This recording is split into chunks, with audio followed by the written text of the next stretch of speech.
Good morning. This morning we're dealing with the Proverbs 25. And the first part of it we're going to look at is dealing with people above us. Proverbs 25, 1 through 10. We're going to look at verses 1 through 5 first. Verse 1, there are also Proverbs of Solomon, which the men of Hezekiah, king of Judah, copied out. Now these Proverbs were spoken by Solomon, most likely copied into a collection during the reign of Judah's king Hezekiah. God had richly blessed Solomon with an exceptional wisdom and poetic skill. He had spoken 3,000 proverbs and composed 1,005 songs. Not all these did God preserve in his holy scriptures. In verse 2 through 3, or 2 through 5, says, "It is the glory of God to conceal a thing, but the honor of kings is to search out a matter. The heaven for height, the earth for depth, the heart of kings is unsearchable. Take away the dross from the silver, and there shall come forth a vessel for the finer. Take away the wicked from before the king, and his throne shall be established in righteousness." In verses 2 and 3, the roles of God and the king are compared here. God, whose knowledge is above all human knowledge, and whose ways are unsearchable. It is the glory of God that he conceals things. His wisdom and power are demonstrated by his ability to do things that boggle the finite mind. Whether he makes darkness his secret place, as in Psalms 18:11, or clothes himself with unapproachable light, as in Psalm 104:2. His ways are past finding out. A God who provokes no mystery, requires no faith, is not a very, very big. It is to the honor of kings that they explore matters in search of answers and solutions. Remember how Solomon searched out the mother of the child who was claimed by two women, one good and one bad? Many kings would not have been interested in solving this thing out. God has revealed much about himself and his works, and wise people seek to discover all that may be known. Solomon's life demonstrated his search for knowledge, and we know that king needs to get into the bottom of facts so that he can judge the matter fairly.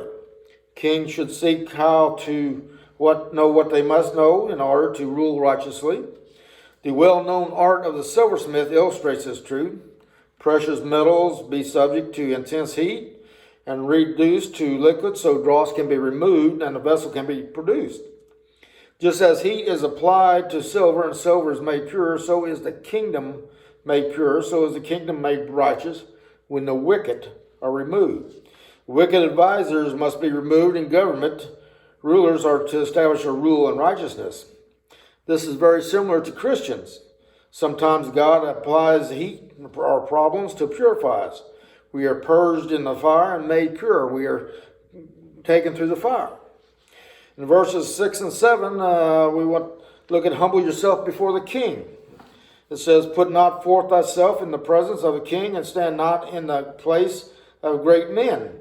For better it is that it be said unto thee, Come up hither, than that thou should be put lower in the presence of the prince, whom thine eyes have seen." Don't pretend to be great and try to take the best places with the highest seat near the king. If he sees you and you do not belong there, he will tell you to sit in a lower place, and that would embarrass you. If you stand in the background and the prince calls you up closer, then you will not be embarrassed. Just as this is just another way to say, don't think too much of yourself. Self-seeking pride will bring a person down. Be cautious before the king in verses 8 through 10.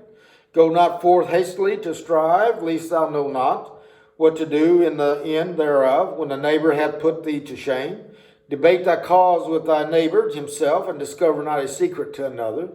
Lest he that heareth it put thee to shame, and thine infamy turn not away. Quick anger causes embarrassment. A bulldog can whip a skunk, but is it worth it? In heavy traffic, there are times when clearly you have the right of way, but someone else takes it. Unnecessary strife is always to be avoided. Only the foolish person rushes in. This does not mean that a Christian is weak or a coward. Christians should never go around looking for a fight, but we should practice what James 1:19 says. Wherefore, my beloved brethren, let every man be swift to hear, slow to speak, and slow to wrath. Swift to hear, slow to wrath. How often do we practice these in reverse order? A quick temper and a fast tongue are sure to keep one in hot water. Now, effective warfare is seldom impulsive. It requires strategy and an intelligent assessment of the issue of the opponent. It is embarrassing to be outwitted by your foe. It must be considered if the issue is right and if it is worth the fight. And some things are better off left alone, and others are not worth the time and energy. And what would the end result be? Are they worth it? Paul reminds us that division and strife for the works of the flesh in Galatians 5:19-21. We won't read it this time. You can look it up. Christ pronounced a blessing on the peacemakers in Matthew 5:9, and is himself the peacemaker in Isaiah 9:6. The true Christian attitude is to sacrifice your rights and be willing to suffer injury if necessary. In the same spirit, Jesus commanded us to love our enemies in Matthew 5:44 and to turn the other cheek in Matthew 5:39. The true condition of one's heart will be fully revealed to the world in ordinary, everyday dealings with our neighbors. We are to be at peace with others as much as possible. However, when strife does arise, we are to go to our neighbor to confront him or her. Not go to others complaining, revealing secrets they have no part or no solution to. Backbiting, gossiping, and slander only fan fires of strife. It is easier to talk to others about the faults of your neighbors than it is to talk to him. You need to pray that you might experience the mind of Christ. Excuse me. Dealing with persons within us. We're dealing with the person within us. Choose your words well in verse 11 and 12. A word fitly spoken is like apples of gold in a pitcher of silver. As an earring of gold, an ornament of fine gold, so is a wise reprover upon an obedient ear. These verses remind us of the importance of the quality of our speech. Apples of gold in a setting of silver rivet our attention to the medium setting of words as an instrument for conveying a golden nugget of truth. The presentation of the gospel message often has as much to do with acceptance or rejection as the actual message itself. Right words produce a compelling response. Our prayer for the tongue of the learned, that we might know how to speak a word in season to those in need of spiritual guidance. Verse 12 narrows the focus of a carefully chosen word to apply to efforts of a wise reprover. If one is busy giving people a piece of their mind or telling them how it is, they fail to notice that they have not found a listening ear. Ill-timed, ill-spoken rebuke repels rather than attracts. Grace triumphs only when kindness of reproof stimulates one to repentance. Two things are essential to effective counsel: a wise reprover and an obedient ear. Speak the truth in verses 13 to 14. As the cold will snow in time of harvest, so is the faithful messenger to them that send him, for he refreshes the soul of his masters. Whoso boasteth himself of a false guilt is like clouds and wind without rain. And we see here a refreshing coolness which helps in the time of harvest. A heavy snow would bring disaster to the harvest, but this is just a cooling off, a refreshing breeze, or a cold front from a far-off snow during the harvest heat. Likewise, a faithful messenger is refreshing to him who receives the message. He is the one who can be depended upon to communicate the truth. Clouds and winds ordinarily bring rain. To expect rain and it not come is very disappointing. Crops do not grow. Beautiful words of promise without performance are winds and clouds without rain. We may call them false teachers with empty claims today. Be self-disciplined. Proverbs 25:15-16. By long forbearing is a prince persuaded, and a soft tongue breaketh the bone. Hast thou found honey? Eat so much as is sufficient for thee, lest thou be filled therewith and vomited. We see in this a person who remains calm and speaks without anger and prejudice. Others will listen and be persuaded. Soft words will have more effect and more influence than force. You can break a person's bone and still not convince him, but a soft word is easy to listen to and will be more acceptable. This tells us that long-suffering and patience are just two of the many proofs of the fruit of the Spirit. And 17 through 28, we're dealing with people around us. 17 and 18 is be a good neighbor. Withdraw thy foot to my neighbor's house, lest he be weary of thee, and so hate thee. A man that beareth false witness against his brother is a maul, and a sword, and a sharp arrow. We see in verse 17, instructs the wise not to overdo anything that may lead to disgust and rejection, including overstaying or being overbearing with a friend who may begin to resent him. We are not to wear out our welcome with our neighbors. Close friends enjoy each other, but they also know when it's time to go home. Verse 18 tells us he is a very destructive person who bears false witness against his neighbor. The ninth commandment tells us not to bear false witness against your neighbor. He is as destructive to their reputation as those weapons are to the body. The sword represents his cutting words, and you know what they can do. The maul, also known as the battle axe, is used to beat others down with words of falsehoods. And then there is the piercing effect of the sharp words as a sharp arrow. A person does not need these vicious things, a person who does these vicious things is more destructive than any of these weapons. Be prudent with your enemies in 19:22. A confidence is in an unfaithful man in time of trouble is like a broken tooth and a foot out of joint. If thine enemy be he that taketh away the garment in cold weather, and as vinegar upon nitre, so is he that singeth a song to a heavy heart. If thine enemy be hungry, give him bread to eat, and if he be thirsty, give him water to drink. For thou shalt heap coals of fire upon his head, and the Lord shall reward thee. We would be hard pressed to depend upon a foot that was out of joint to get you anywhere. When stepping on it, the pain would hurt so badly you would not be able to walk. You would not be able to eat because of a broken tooth. It would be a painful situation to depend on someone who was unfaithful. Untimely cheerfulness is unbearable. When one has a heavy heart, they are in no mood to sing or have someone sing to them. To take away someone's coat when it is cold could be a cruel thing to do. To pour vinegar upon nitre is to cause it to be froth or fizz and lose its basic power.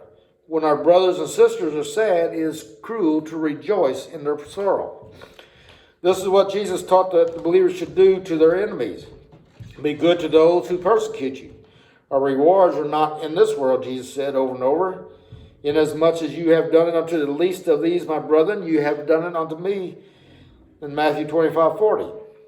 And Jesus even taught that if your enemy slaps you on one cheek, turn to him the other also. Christians are to be Christ-like. While Jesus was in great pain on the cross, he said, Father, forgive them, for they know not what to do, in Luke 23:34. It is not natural, fleshly thing to do to be good to someone who is cursing you, but it is the way of the Spirit. Jesus fights our battles for us. Vengeance is mine, saith the Lord. The Lord will punish. We do not have to. The coals of fire, that does not refer to revenge or punishment, but to the pangs of shame that will lead to reconciliation. Avoid domestic disputes in 23 and 24. The north wind driveth away rain, so doth angry countenance a backbiting tongue. It is better to dwell in the corner of the housetop than with a brawling woman in a wide house. Now, selfishness and peevishness are to be condemned. Appropriate kindness often evokes shame and repentance. Love, not revenge, conquers the heart, and the Christian conduct demands we resist any temptations to render evil for evil. We should express disapproval of anyone who encourages the spread of gossip and scandal. Be self-disciplined in 25 through 28. As the cold waters of a thirsty soul, so is the good news from a far country. A righteous man falling down before the wicked is as a troubled fountain and a corrupt spring. It is not good to eat much honey, so for men to search their own glory is not glory. He that hath no rule over his own spirit is like a city that is broken down and without walls. When you are hot and thirsty, there is no better drink than a cool drink of water. Or as we saw in verse 13, a refreshing coolness which helps in the time of harvest. To receive good news is always nice, but to hear it from a distant land is even better. Christians are supposed to stand up for what's right. An attack on a Christian is actually an attack upon the Lord. For a Christian to be degraded by the wicked is like a beautiful spring of water or a fountain of water that has been corrupted, has been muddied. Christians' words come from a pure heart, which is sometimes spoken as a river which never has an end. This river is from within, is pure because it comes from God. A conceited person is not admired by anyone. In 2 Timothy, we shall read what makes a conceited person. For men shall be lovers of their own self, covetous, boasters, proud, blasphemers, disobedient to parents, unthankful, unholy, and goes on. This is sin. If you eat too much honey, you will get sick at your stomach. If you brag on yourself, others will get sick at their stomach. Eating honey here is comparable to enjoying the sweetness of your own glory, self-glory. A city without a wall is in peril. It has no protection. A man's spirit is what he is. If he loses control of the spirit, he has lost control of himself. The spirit of man must control the flesh, or else a man will go the way of the flesh. Such are exposed and vulnerable to the intrusion of evil thoughts, and successful temptations leads them to hell. Blessed is the person who has trampled underfoot the desire for applause of men and seeks only God's approval. May God be with you.